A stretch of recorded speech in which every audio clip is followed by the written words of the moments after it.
Good morning or good afternoon, and welcome to another HRO Today educational podcast. Today, we're going to talk about the vexing world of talent acquisition, and particularly how economic forces are impacting your ability to get the talent that you need. I'm Elliot Clark, the CEO of HRO Today. We publish HRO Today Magazine, HRO Today EMEA, and HRO Today APAC, as well as hosts of the HRO Today forums and educational events held around the world, and the managers of the HRO Today Association. Today, I've got a very special guest on the podcast, Yates Baker, who is the Vice President of Client Solutions at Sevenstep. Yates is a longtime industry veteran. He leads global business development and solution design efforts for some of the world's largest companies. Sevenstep, as you know, is a world leader and highly ranked participant in the HRO Today Baker's Dozen, as well as supplying total talent solutions products. Yates is a veteran of top-rated companies like Personify, worked at IBM in charge of solutions architecture, and at Kelly, now at Sevenstep. So he's got a long and distinguished career. Welcome to the podcast, Yates. Yeah, Elliot, thank you for having me. Look forward to the discussion.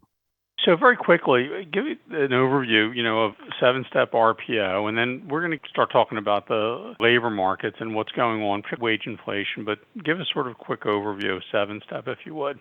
Yeah, absolutely. And Elliot, I appreciate the introduction. As you've stated, so Vice President of Client Solutions, and what that really means internally for us is I look after our new client partnerships as well as our marketing function. And really specifically, it's critical on the new client partnerships. So I'm often chatting with potential prospects, clients, et cetera, on a daily basis around what their wants and needs are as it relates to talent acquisition. And as you said, Sevenstep, we're a global provider of talent solutions. Our core products are RPO, so recruitment process outsourcing, as well as MSP solution for contingent labor. We also offer total talent solutions. We have a wealth of branding expertise, employment branding, and in addition, some proprietary talent acquisition technology. And again, we do operate on a global basis, but are based here in the US out of Boston, as well as Denver.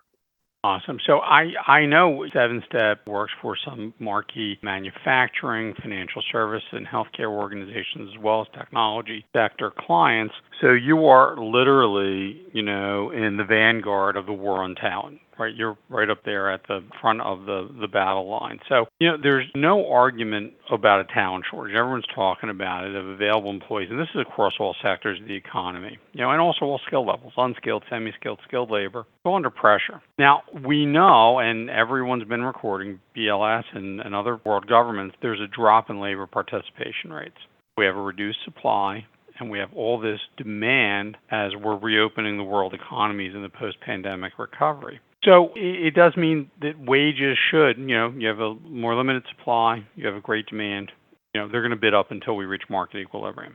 So how serious do you think this wage inflation problem is, and do you think it's going to get worse before it gets better?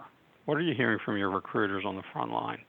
Yeah, it's certainly an interesting topic. And the direct answer to the latter part of your question is I do think it will get worse before it gets better. I am somewhat of a realist, thus my answer. I would love to sit here and say, hey, it's going to get great a month from now, but I don't think that's the case. And one of the reasons is there's just a wealth of factors, specifically toward wage inflation, that we're dealing with now. Not only that, there's the complexity of the various types of needs within the talent acquisition industry. And you referenced it, but we have a number of clients, and those clients span different sectors. So we work with many clients who are hiring skilled labor, but still hourly labor. We work with some clients that are hiring very high-level professional roles, and, candidly, some clients that have a mix of all of the above. And I think there's some uniqueness in each of those sectors within the market as it relates to wage inflation. But, the short answer is I do think it's going to get worse before it gets better. It's interesting because in this past year, and actually, if you look towards the middle part of the year, as I was looking at some of the data, we as a country received some of the highest increase in wages that we have in the past 10 years. But what's interesting about that is if you look at real wages, so if you take into account inflation, the cost of goods, all of that sort of thing, in some cases, it's actually remaining stagnant, if you will, or from a real wages perspective, actually down from 2019. So not only are wages increasing, and that is a natural part of what's happening because there is a labor shortage, it's in high demand, organizations are having to pay more. But at the same time, due to some economic factors, cost of goods are rising, things like that. And so it creates a very challenging market for all of our clients. And of course, we're a talent solutions provider, right? We service those clients, we want to help them, and we want to solve talent acquisition challenges. So we are on the front lines, very specifically dealing with this on a day in, day out basis. So again, I'd love to say it's all going to solve itself within the next month. Unfortunately, I think we have to prepare for this because it's going to get worse before it gets better. Right. And I'm sure that I speak on behalf of all world citizens. We have great faith that the governments of the world will get involved and prevent the market forces from shortening the cycle. All right. They'll find a way to mess things up. All right. So we've got a shortage. We've got product inflation, which means, actual real wages may be falling even though the cost of labor is rising. This is going to get worse before it gets better. I do think you're right about that. So we're in the teeth of this thing. Right, we're in a wage inflation cycle, and we've experienced this in the economy before. What are the things that Sevenstep's RPO solutions team, which reports to you, what are the things that an employer can do? What are the things you're doing with these employers in order to select the proper recruiting channels, reinforce their employment branding to get some sort of brand preference out there, and other strategies to be as competitive as possible given the current circumstance? Yeah, it's a great question. So I think we have to look at a few different things when answering that question. There are some factors that are driving our solutions and what we do for our clients that have existed even pre-pandemic. As an example of one of those factors, the workforce in our country now, as it continues, it was all the rage a few years ago to talk about millennials in the workforce, and then it's the next generation and the next generation. And those are natural things. What is also natural is that each age group, if you will, is going to have different things than those that were prior to them in terms of what they look for in an employer. So one of these factors that I think existed prior to the pandemic is folks wanting to work for an organization, not just because of a salary, not just to say they have a job, but work for an organization that is vested in their specific interest, their personal growth as an individual, as an employee, but also organizations that have a very strong and respected employer brand. And some things that go into that employer brand are, what is our true north? What are we looking to do as a company? Are we benefiting the world? Are we offering solutions out there to the marketplace that truly are a benefit and a betterment to the society in which we live? And it's kind of an interesting thing because that was not as much of a driving factor many years ago. It has become such. But again, that sort of thing existed prior to the pandemic. So there's drivers like that have always been there, or at least for the past few years, for sure. But then you've also got post-pandemic drivers, which are obviously right now what's on the top of all of our mind. Labor shortage, and you can read a number of articles on this. We are experiencing a labor shortage. And I think people can point to a number of different answers. And the reality is it's a combination of a few things. People will talk about federal benefits, and certainly that's a factor, but it is not the only factor. Some of the biggest, in my opinion, are just people's changing preferences after the year and a half to 2 years we've gone through since the start of 2020. People and individual employees are reevaluating their life. They're reevaluating what's important to them. And candidly, many are reevaluating things like, can I even go into an office anymore? Am I comfortable with going into an office, right? Have I enjoyed this time with my family? And do I want to spend more time with them? So in turn, do I need to look for a more flexible job? So the point is, you've got a number of factors driving the market we are in now. Some of those existed prior to the pandemic. Many of them that we're facing now are post-pandemic factors, but nonetheless, we've got to address all of them. So the first thing we do with clients is number one, let's level set on what are those driving factors that are causing the market we're in now. And I think once we have an understanding of that, we set out to partner with our clients and create solutions that can help address some of those things. There's always and while it is not an easy discussion, it is a fairly simplistic point. And it's back to your first question around wage inflation. We absolutely always have to work with our clients and look at them and look at salary bands levels and compare that with the market. That's one of the things we do really well. We span multiple sectors. We've been in this business for a long time, and we have a wealth of market data that we share with our clients to make sure we are at least at market or above to attract the talent we need to. And again, that's a tough problem, but it's a simplistic point in terms of wages, right? It's not the only point, and it's not even the most important. I think the other thing is addressing this need in the market now for most candidates that have reevaluated their life, reevaluated their careers, among other things, across the past year and a half to two. How are we addressing that? How are we talking about flexible working, even in something as simple as our job descriptions? And again, some of this gets very tactical and it seems simplistic, but we have to address it. So, how are those job descriptions written? How are we attracting candidates? What are they reading when they come to our career site? So, not only is that job descriptions, it's your employer brand and getting across what you will offer to employees to entice them to come. We're not in a time anymore where it's as simple as saying, hey, I've got a job and I'll pay you. At some times in history, it candidly could have been that simple. It is not that way now. You have to address your employer brand. You have to address what you're offering to candidates. Wages have to be in place and intact. And then on the recruiter side for our business, because we do have folks working day in, day out with candidates, recruiters, sourcers, coordinators that are working to schedule those candidates, et cetera. We have to come up with creative solutions to make things easier for the candidate. Again, Elliot, it's interesting because this is a topic we in the talent acquisition industry have been talking about for many, many years. But in a market like this, where candidly people have options more than they ever have, we can no longer have processes that limit that applicant or that candidate throughout the process. As an example, a professional level candidate, which for many of our clients, we recruit professional roles, whether it's general and administrative, whether it's marketing focused, sales focused, tech focused, you name it. They have options today. And if they come to our client's career website and have to do the same old standard, hey, upload your resume, and then, by the way, reiterate every single thing you just listed in your resume again and spend the next 45 minutes of your life filling out a form, no offense, but that can't cut it anymore. So I guess in summation, Elliot, it's an interesting market. We're doing a lot of different things, some of them very tactical, reevaluating job descriptions, working on employment brand, attracting that talent, reevaluating process, looking at wages, et cetera. And then some of it, again, we try to work with our clients on what are the outcomes you want to achieve across the next 2, 3, 4 years? And let's put that plan in place to make it happen.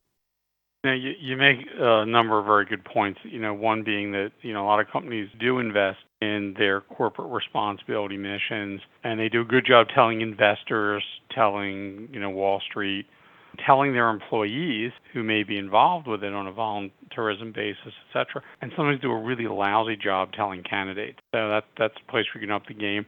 I also think the last point you made about the process of applying for a job should not be like donating a kidney, okay? It gets really kind of crazy when you think about all the information that you try to capture from a candidate at the start of the interviewing process that is not pertinent to whether or not they're going to get an interview.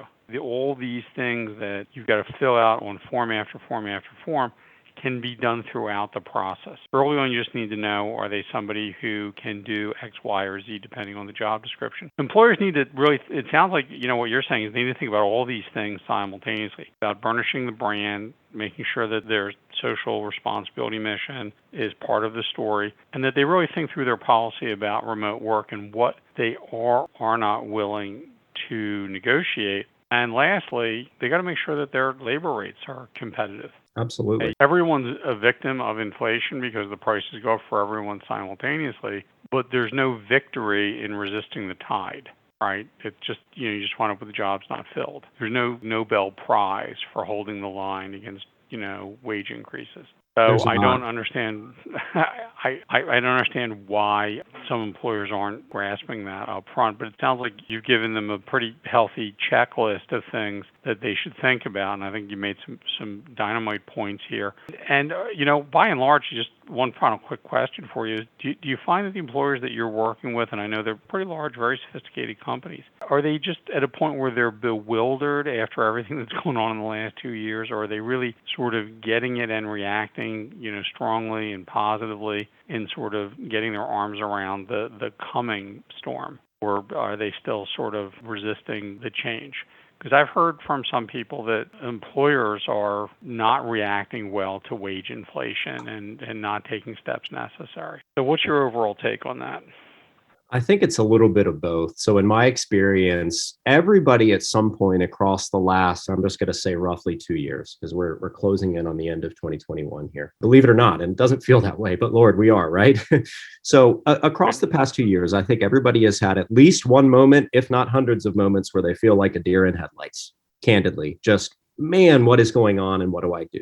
That said, we have, and I couldn't be prouder of our partnerships, because the clients that we work with, many of them, and certainly most of them, have embraced the change and embraced the partnerships to go enact the change that needs to happen so that they in turn can get the labor they need to execute on their plans across the next few years. So it has been positive, but not without the what I call deer in headlights moments. And I think you mentioned something too that's important, because this is really a conversation I'm having a lot with prospects and clients. It's this concept of asking the question, why? And I'll give you two examples on that. Those that are slow to, for example, adopt remote working ability, adopt flexible schedules, allowing adults that work a job, that have a job to do, allowing them to get that job done in a way, in a manner that works for the changing schedules we've dealt with across the past 2 years. Those organizations that are not open to that, I think the question becomes why? Why are you not? What are you trying to achieve? And why do you think you can only achieve it this one way? And in my experience, once you really start having some of those somewhat introspective discussions internally within those organizations and just keep saying, why do we have to do that, instead of thinking of a new way to do it, right? The organizations that can have those conversations effectively will succeed in this market. I think the process is another example of that. And it's funny you mentioned this, because this was a conversation quite literally I was having this morning, where we have a large multinational client we're working with who has a process that is dated. And that is, that's a nice term. And luckily we have some great partners there. And at one point we were discussing about their application process, which is a historical application process that you and I have just touched on. And the comment came up, well, we have to have this. It's for compliance. And don't get me wrong, Elliot, you and I have been in this industry a while. Compliance is absolutely a critical factor of anything we do in the larger HR industry, and especially talent acquisition. But I also find that many organizations, especially large multinational organizations that are steeped in historical processes, often use this, well, it's compliance, we have to do it that way, as a crutch, as a reason why we can't change things. And the example you gave of, is it really compliance? Because let's ask ourselves why. Let's look at the actual regulations from OFCCP or any other governing bodies that actually do regulate some of what we do, and make sure we're getting this information. But guess what? We can actually make this easier on the candidate and still remain in compliance. So ultimately, I think it's a little bit of both to your question. Everybody's had those deer in headlights moments, but those that are going to succeed are able to really embrace change. And again, keep asking this question, why do we have to do it that way? Can we innovate? Can we change? And I think if people can do that, we'll come out of this for sure. All right, all great points. I want to thank you for your time. And, I think you've given a lot of really important facts to our audience to listen to and to think about and to get on. To be competitive, you got to be good at a lot of different things. You got to be good at them all at once. I want to thank Yates Baker, who's the Vice President of Client Solutions for Sevenstep RPO. And as I said, Sevenstep's a leading provider of RPO, MSP, and total workforce solutions. Yates, thank you. And I want to thank our listeners out there in HRO Today land for your time and attention. And we look forward to you joining us on our next HRO Today educational podcast. Absolutely. Thanks, Elliot. Really appreciate you and HRO Today having me. Look forward to continued discussions.